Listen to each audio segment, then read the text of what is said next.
je suis tellement déçu, les gars. Vraiment, là, de tous les joueurs qui sont disponibles, il n'y en a pas un de vous qui a osé nommer Patrick Laine. Pour les biens, pour les biens de la cause. C'est du sarcasme. Mais vous savez quoi? On ne peut pas dire aux Canadiens qu'ils n'essaient pas. Mais c'est le problème qu'on jase, entre autres, sur le programme depuis qu'il est blessé, donc depuis toute la saison. C'est qui en veut. Et qu'est-ce que ça va coûter? Non pas pour aller le chercher, mais qu'est-ce que ça va coûter pour l'envoyer? Hey, tu vois, non mais écoute, je suis content. Je pense pas que ça va coûter. Je suis même plus sûr que ça va coûter quelque chose pour l'échanger. Je m'explique, OK? Moi, mon feeling, depuis quelques jours, puis c'est un peu le feeling qui circule, mon feeling, c'est que Patrick Laine, dans une semaine, va porter l'uniforme des Kings de Los Angeles. Patrick Laine est un joueur imparfait, on le sait, mais c'est un joueur qui a une qualité que très peu de joueurs ont. Ce gars-là met la petite crise de rondelle dans le filet. Ça, il est bon. Il est vraiment, vraiment bon pour faire ça. En avantage numérique, c'est un des meilleurs spécialistes que tu peux trouver. Okay? Les Kings de Los Angeles, malgré tout ce qu'on a quand même du talent. Tim Panarin est arrivé, justement, ça va aider aussi à ce niveau-là.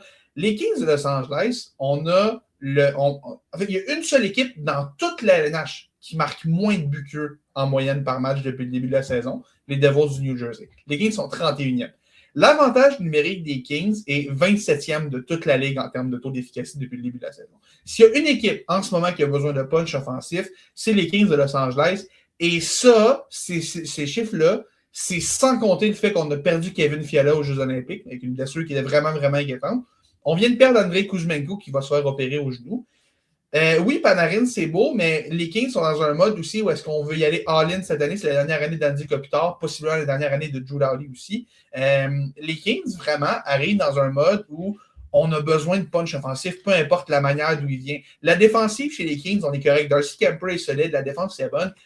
Tu peux te permettre de t'en sauver avec un Patrick Laine. Tu peux mettre ton top 6, mais le cacher un peu à 5 contre 5. Il y a quand même moyen de s'arranger avec ça.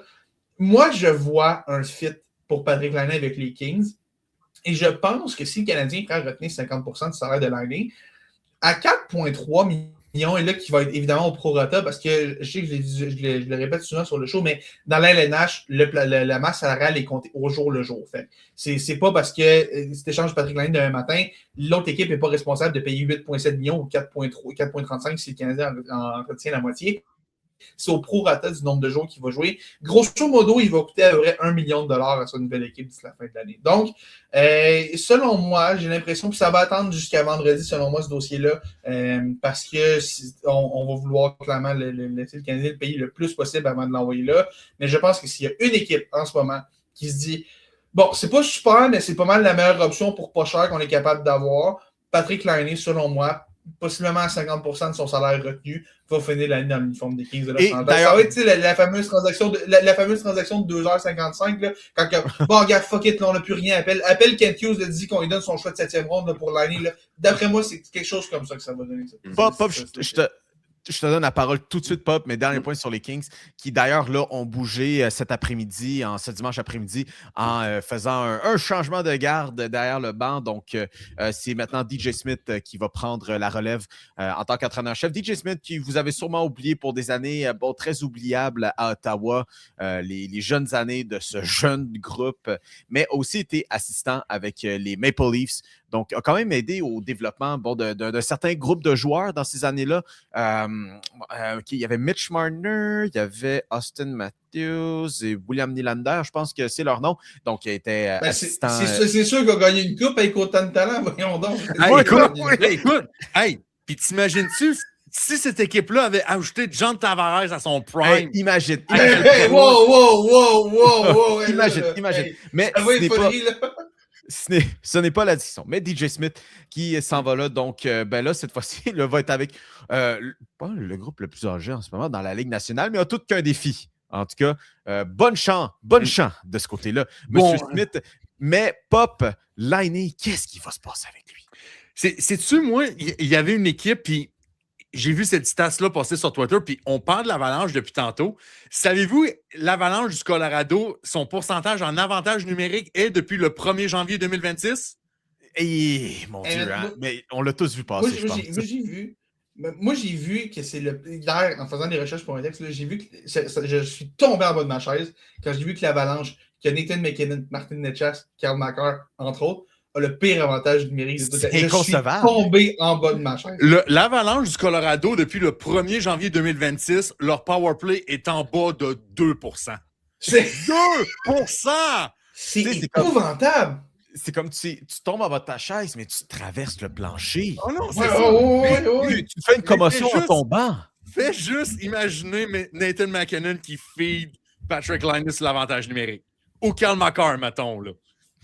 Fait que En moi, tout cas, peut-être, Pop, que Patrick Laine au cercle gauche, comparativement à McKinnon, peut la rentrer dedans. et voilà. Mais moi Photo, c'est peut-être photo. juste. C'est peut-être juste. Un petit peu tôt. C'est la situation que je pensais, mais du côté d'Erley, ça fait du sens aussi. Tu sais, ça a du sens aussi. Surtout que les Kings sont comme en mode on essaye tout là, pour tout faire là, ces temps-ci. D'ailleurs, c'est ça avec DJ Smith qui est arrivé parce que faut pas oublier, Luke Robitaille, ça fait pas loin de 10 ans. Là. Attends, wow. Comment t'as dit son nom? Luke Robitaille, excuse, je l'ai dit un peu anglophone, mais. Un peu? Ouais, excuse-moi. Luc Robitaille, excuse-moi, il est arrivé comme président de l'équipe en 2017. C'est déjà le 5e coach, puis il y a 0 victoire en série, là. Il y a 0 victoire en série. Zéro. Mais, par contre, on parle de Patrick Laine, là. Et là, je veux relancer le débat que tout le monde aime à Montréal. Est-ce que Samuel Montembeault est un membre du Canadien d'ici vendredi 3h01? Je crois que, Pop, je vois où tu veux t'en aller. Parce que Mais tout le monde dit Patrick Laine et Attends tout un peu. ça, mais... Non, mais Pop, je crois quand même... Je crois quand même que Montembeault devrait le demeurer. En ce moment, encore une fois, touche du bois, c'est la conversation toujours autour de Jacob Debesch qui, samedi soir, il a gagné contre les Capitals. C'est laid. Il gagne. Mais mon Dieu, la chaîne peut débarquer à un moment donné. Puis Martin Saint-Louis va faire son classique Michael Scott. Snap. Puis tout d'un coup, ça va être au tour de Montembeault. Tu sais quoi? Pas jusqu'à la fin de la saison, il demeure un membre des Canadiens de Montréal. OK. Mais pourquoi je vous pose la question, c'est y a-t-il quelqu'un qui peut m'expliquer, OK? Pourquoi, après 2-3 semaines de break, où Jacob Debesch n'a pas été aux Olympiques, n'a pas joué pour la République tchèque, pourquoi Martin Saint-Louis retourne avec Samuel Montembeault contre les Highlanders pour recommencer le sprint? Pour moi, ça fait parler de « je mets ce gars-là sur la vitrine, on va essayer de faire de quoi avec lui parce que ça ne marche plus. » Écoute, quand même, il ne faut pas oublier que le dernier départ avant la pause olympique, Montembeault avait été bon dans une victoire.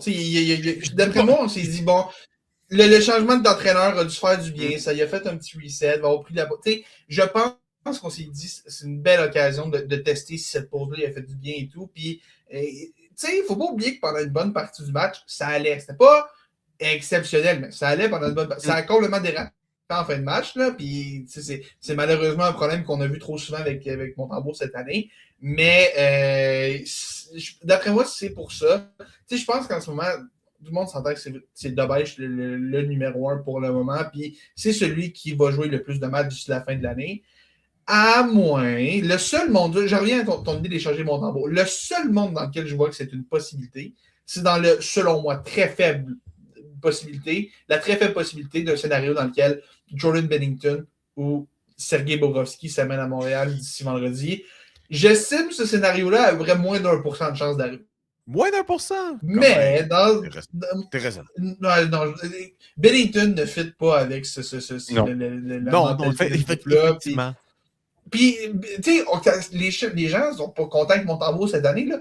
Jordan Binnington a des stats moins bonnes que Samuel Montembeault. Samuel Montembeault a des meilleures stats que Binnington. Ça en dit long quand même sur Binnington en ce moment. Oui, il a la réputation du gros gardien qui joue qui se lève dans les gros matchs. Puis oui, c'est vrai qu'il a été bon avec le Canada aux Jeux Olympiques. Mais tu sais, quand même, en saison régulière, ce gars-là a des pires stats que Samuel Montembeault. Bobrovsky, Dans son cas, c'est Craig Button, j'ai l'impression qu'il push ce scénario-là sans arrêt depuis le début de la semaine. Ben, écoute, juste pour commencer, comment tu fais fitter ça sous le cap salarial à Montréal? Ben, t'échanges l'année, puis les Panthers peuvent retenir une partie du salaire de Bobrovski, ça s'arrange. Là. Mais oui, ça va prendre un petit peu de gymnastique, mais tu sais, en assumant que t'échanges l'année, il y a un monde dans lequel ça se fait. Le problème avec ça, est-ce que vraiment les Panthers vont l'échanger? Si oui, est-ce qu'on va l'échanger à un rival de division? Et les Panthers sont aussi bien rendus là. Je pense pas qu'il va vouloir quitter non plus. D'après moi, il va vouloir rester, mais ça reste quand même un gardien qui est à quelques mois de l'autonomie, n'a toujours pas signé de contrat. Les Panthers, oui, viennent de gagner 2 Coupes Stanley, mais on sait que c'est un noyau qui est relativement vieillissant. Mon feeling, c'est encore qu'il va rester et qu'on va lui donner un nouveau contrat probablement de 2-3 ans, comme 5 millions par année. Mais je sais pas trop, parce qu'il ne faut pas oublier, les Panthers n'ont pas vraiment de plan de succession devant le filet. On avait Spencer Knight qui est parti. C'est quoi le plan de succession des Panthers si Bobrovski s'en va?